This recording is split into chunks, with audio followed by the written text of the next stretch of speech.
Whipple Family Misadventures Book 11 Between the Light and the Darkness Chapter 2.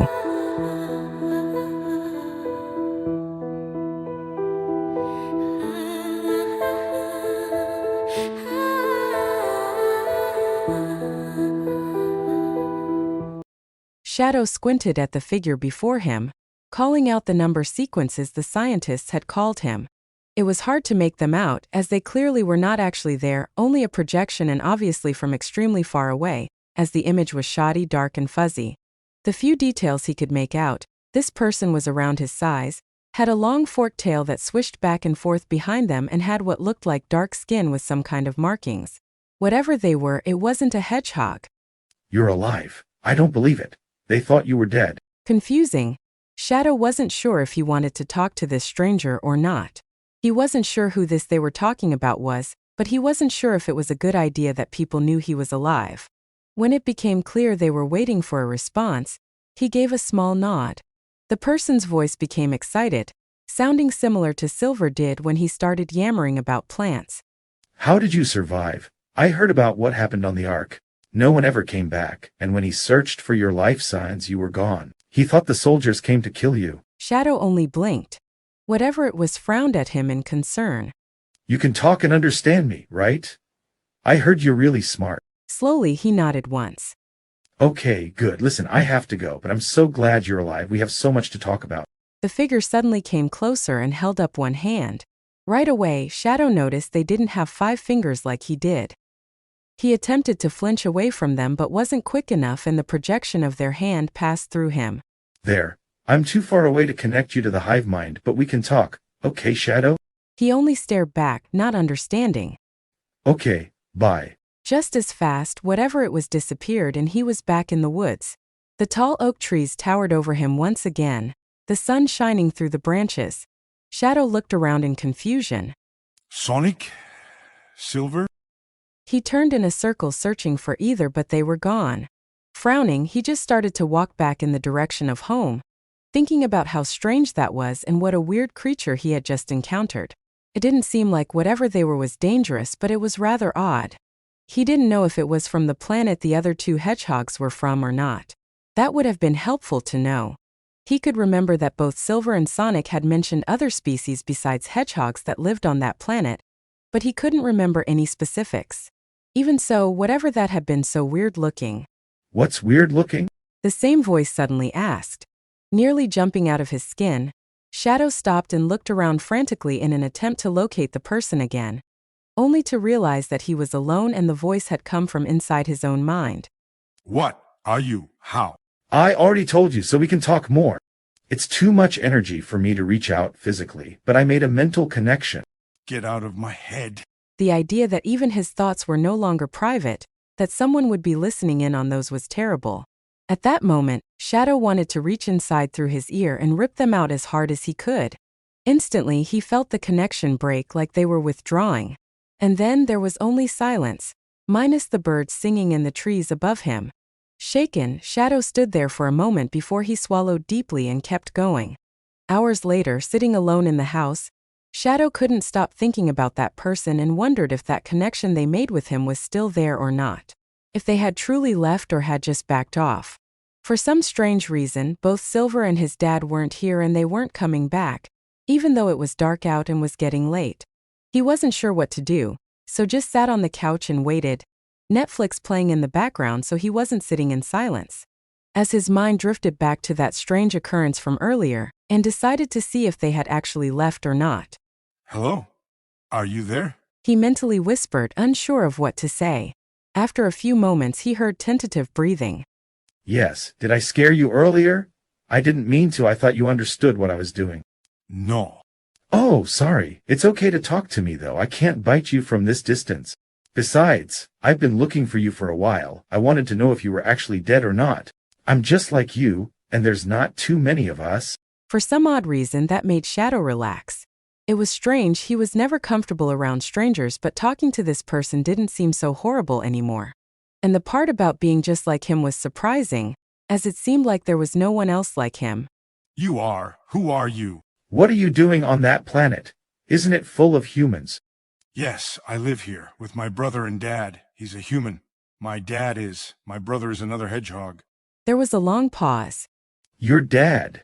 Why would you have a human dad when you already have a father? You're not even human. Shadow meant to ask them what they were talking about, but he heard footsteps coming up to the door and turned his attention toward that as his dad finally came home. And by the time he was alone again after he crawled into bed, no matter how many times he tried to reach out, they didn't answer for the rest of the night. When Wade's alarm went off the next morning, he woke up sweating and threw off the blankets. This was the difficult part about spring. It would be chilly when he went to bed and then would start to warm up later. It made it very difficult trying to sleep through the night until the weather decided what it wanted to do. Shuffling into the kitchen, he started to prepare his coffee maker. Even though he had slept decently, after such a stressful day yesterday and without any downtime, he still felt drained. Sometimes it still amazed him that when he was a college student, he was able to stay up studying or being out with friends and then go to class on a few hours of sleep. He'd never be able to do that now. Wade was watching coffee blissfully drop down into the pot when he heard the soft patter of feet on the hardwood floor behind him and turned to see Shadow come into the kitchen. Hey dude, what are you doing up? He said in surprise to see him. It was just after 6 a.m. and usually he didn't see either of the boys awake at that hour. Shadow reached for a banana. I couldn't sleep. I'm sorry to hear that. Wade said mechanically with a yawn. Dad, what's a jury's verdict? Wade tore his gaze away from the coffee maker to look down at him in confusion. It's something that happens in a courtroom to make a decision why. He told him. It was too early for him to be able to explain it in any more detail, especially before he had coffee. Shadow peeled back the banana and took a tiny bite. I had a dream where they deemed me guilty after I hurt several people. What? People in a uniform like yours chained my arms and legs, and they took me into a courtroom. It was full of people past the little gate to sit at a table near the front. I was muzzled by bailiffs. They said it was to keep everyone safe. And then the judge asked the jury what their verdict was, and they said I was guilty of attacking people and was to be kept in state custody. If Wade had been holding his cup of coffee at that moment, he would have dropped it. The fact that Shadow, who had barely scratched the surface when it came to learning about human culture, was rattling off correct information and terms about what happened inside a courtroom was startling. From what he knew about Shadow's background, he didn't know any way he could have just known that. Where did you hear about that?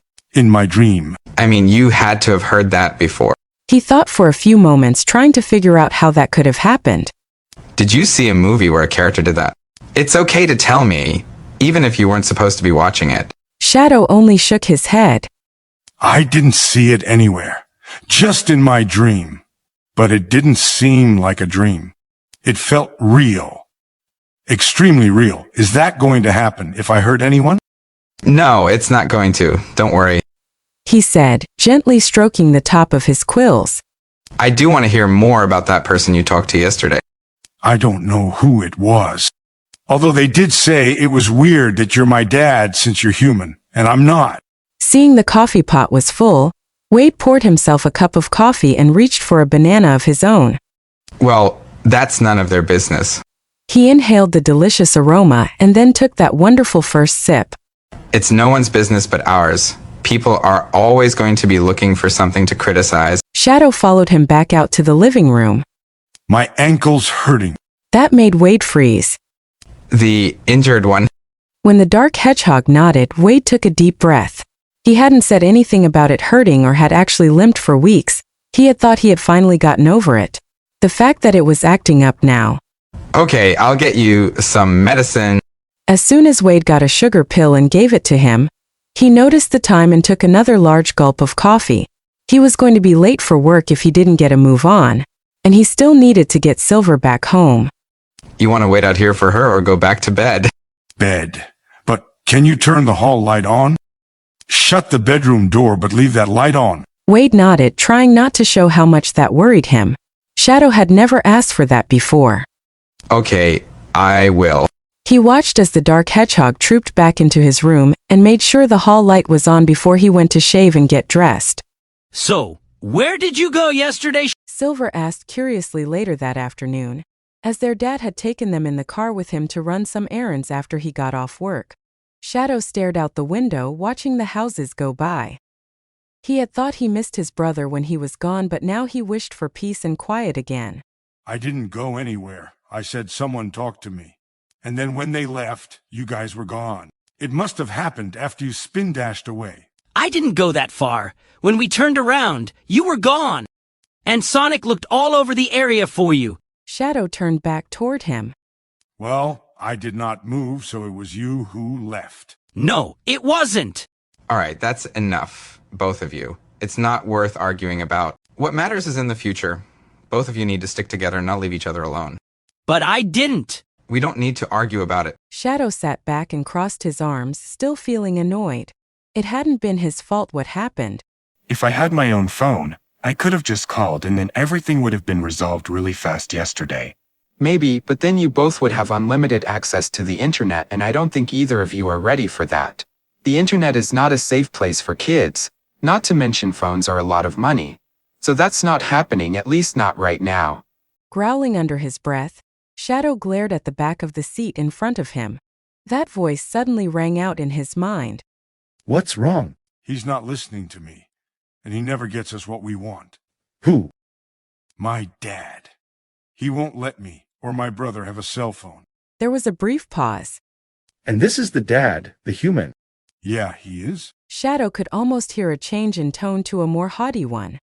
Why don't you just make him give you one? Stopping, Shadow had never thought about that. Make him? Why not? Aren't humans rather pathetic? Whoever this person was, they had an interesting point. He had never even considered this, but they were right. Shadow wasn't sure if it would work, but he was willing to try it. Dad, Silver and I both want to have a cell phone. We both need one. From his seat, Silver perked up. Yeah. I know you both want one, but I already said no. Their dad said, continuing to drive. Huffing under his breath, Shadow glared at his dad. It's really important. You need to get us each a phone. You're not getting one right now, and that's final. It's not working. Make him. Aren't you supposed to be the ultimate life form or something? Shadow didn't have the heart to tell this stranger that had never happened. Getting a wild idea to make his dad listen, Shadow slowly slipped one of his shoes off his feet. It was lucky he sat behind the passenger seat while Silver was behind the driver's seat. So this could work. Carefully, he took aim and threw his shoe directly at Wade's head hard. I said you need to give us a phone. Their dad made a noise in both surprise and pain when his shoe hit him right above his ear. Immediately, he pulled the car over to the side of the road, one hand pressed against his head. Next to him, Silver gasped. Dad, are you okay? Yeah. Suddenly, his dad turned around and snatched his other shoe off Shadow's other foot.